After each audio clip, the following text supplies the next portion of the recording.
Bueno, primero que todo, gracias por la invitación del Colegio Santo Domingo. Es un honor estar aquí con ustedes y a continuación voy a proceder a leer mi ponencia y hacer el análisis de cada una de las partes por las que ésta se conforma. El título de mi ponencia es La libertad, esencia, ilusión y capricho de la humanidad. Y dice así. La historia de la humanidad ha estado determinada por los mecanismos de respuesta desarrollados por el hombre ante situaciones adversas que han puesto en riesgo su existencia. Dichas habilidades, involucradas en torno a la supervivencia, le han permitido adquirir una posición crítica y desarrollar sus capacidades cognitivas hasta el punto de crear complejas estructuras sociales que desencadenan en dos puntos de vista disímiles: el yo quiero, representado por el león, y que significa la libertad, y el tú debes, representado por el dragón, la obligación. Un claro ejemplo de lo anterior son las civilizaciones clásicas, cuya organización tiene como eje fundamental la creación e implementación de las leyes, el derecho, los juicios y todos sus estamentos, los cuales han evolucionado desde dichas culturas hasta el día de hoy. En esta parte yo tomé como referencia a Nietzsche y sus múltiples transformaciones que evidencia en una de sus obras, para hacer el análisis de la libertad desde la perspectiva de las obligaciones que tenemos dentro del Estado Social de Derecho y también desde la perspectiva de la libertad y cómo la desarrollamos desde la individualidad, que es precisamente de lo que se trata el segundo párrafo, que dice así. Sin embargo, el hombre por su naturaleza tiende a ir en búsqueda de la libertad. Se sabe que el concepto de libertad abarca el ejercicio de pensar y obrar según la voluntad del sujeto. Por lo anterior, y en consecuencia de sus virtudes y múltiples vertientes, es imposible analizar de forma general, ya que dicha forma del estudio del concepto lo desvanecería, e incluso se contrapondría a este, ya que es en la individualidad y su responsable accionar en donde la voluntad se encuentra, el verdadero regocijo de ser libre.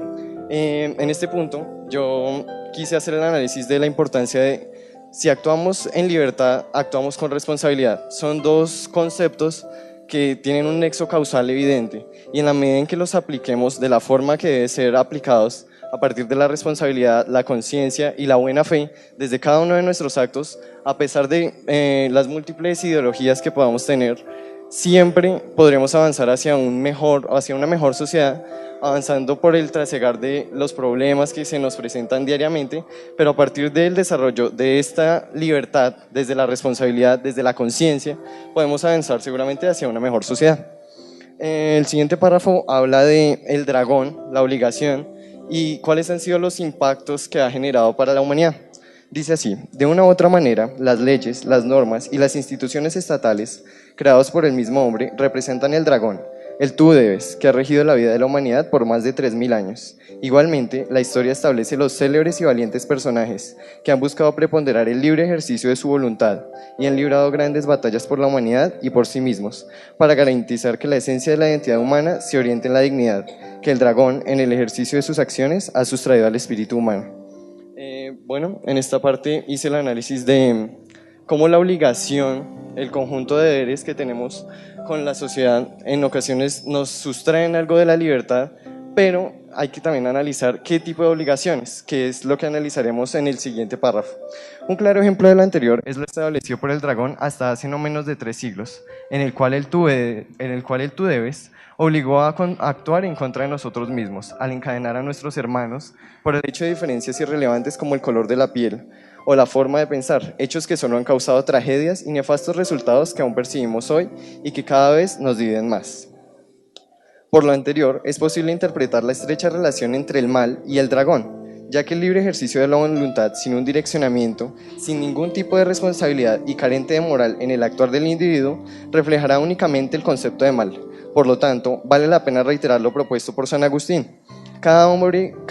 que no obra rectamente es el verdadero y propio autor de sus malos actos. Si lo dudas, considera que la justicia de Dios castiga las malas acciones. Y claro está que no serían justamente castigadas por Dios si no procedieran de la voluntad libre del hombre. En efecto, se evidencia que si la libertad no se desarrolla desde un enfoque comprometido, no traerá consigo la trascendencia, alegría y progreso característicos del león, la libertad, el cual vive realmente cuando se actúa bajo los postulados de la buena fe, el actuar consciente. Por el contrario, propenderá las herramientas necesarias para transgredir los límites de la armonía y la buena convivencia, el producir conflictos que desarraigan y reprimen al componente fundamental de la sociedad, el hombre. En este punto yo quería analizar cómo a partir de las dos perspectivas que les he comentado, la libertad y la obligación, se pueden evidenciar algunos de los hechos más nefastos que han hecho parte de la historia de la humanidad. Entonces, en esa medida, quise hacer el análisis de la guerra como la máxima expresión del mal y cómo de alguna manera la podemos desarticular de lo que se asocia a la libertad, que lo estableceré en el siguiente párrafo. Por lo descrito anteriormente, es una contrariedad tratar de relacionar los conceptos de libertad y de guerra, al tratar de establecer una relación causal, y es relevante discernir práctica y semánticamente los conceptos de libertad y libertinaje, el cual se caracteriza por la carencia de responsabilidad en las decisiones que le involucran. Son conceptos inasociables, ya que todas las decisiones llevadas a cabo actuando en libertad jamás propenderán las herramientas para la destrucción de una sociedad ni de sus integrantes. Sin embargo, por el ejercicio libertinaje, las sociedades sí adquieren dichos instrumentos. Allí radica la importancia de la tolerancia, en el gesto loable de aquellas sociedades que persiguen y anhelen que se prepondere la armonía, la unión y la bondad entre sus ciudadanos. Por lo anterior, se evidencia que la borrachera colectiva de la guerra, como la denomina Estanislao Zuleta, no se aproxima al concepto de libertad, por el contrario, se asemeja al de barbarie, por el poco nivel de evolución del actuar a voluntad. En esta parte, quiero que el auditorio, me parecería muy interesante, que reflexionemos sobre en qué manera, cada vez que nosotros actuamos de forma libre, y cuando me refiero a de forma libre, me refiero a responsable, consciente, en cómo nuestras decisiones también afectan al otro. Y en qué ocasiones actuamos de forma libertina, que nosotros no tenemos en cuenta cuando vamos a tomar una decisión, cómo esa decisión puede afectar al otro. Entonces, en tal virtud, yo pienso que es relevante que analicemos eso y desde la perspectiva de San Agustín, como lo vimos anteriormente, nos responsabilicemos de nuestros actos y desde esa misma perspectiva podamos avanzar hacia sociedades mucho mejores, no solo desde el individuo, desde la interioridad, sino que también eso se refleje con nuestros semejantes.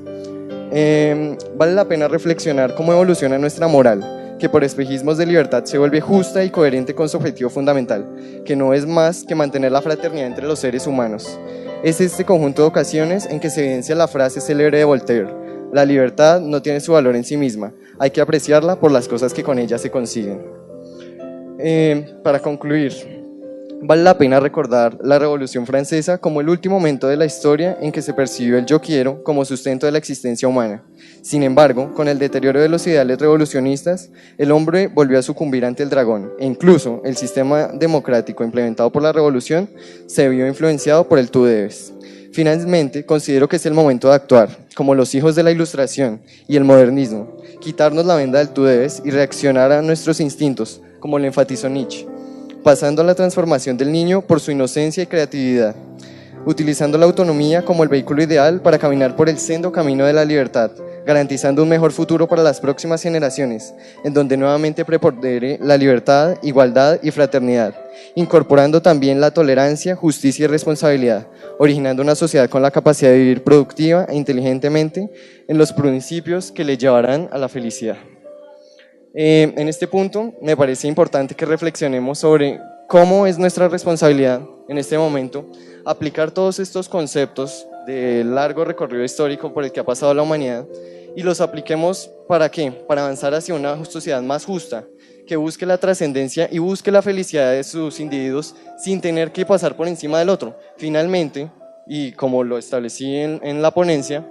es en la fraternidad, en el compartir con el otro, en el vivir con el otro realmente, en la buena convivencia, en donde realmente podemos alcanzar la felicidad, que es, considero yo, la máxima que siempre ha de estar buscando el ser humano, y por medio del camino de la libertad seguramente avanzaremos por ese trasegar. Gracias por su atención.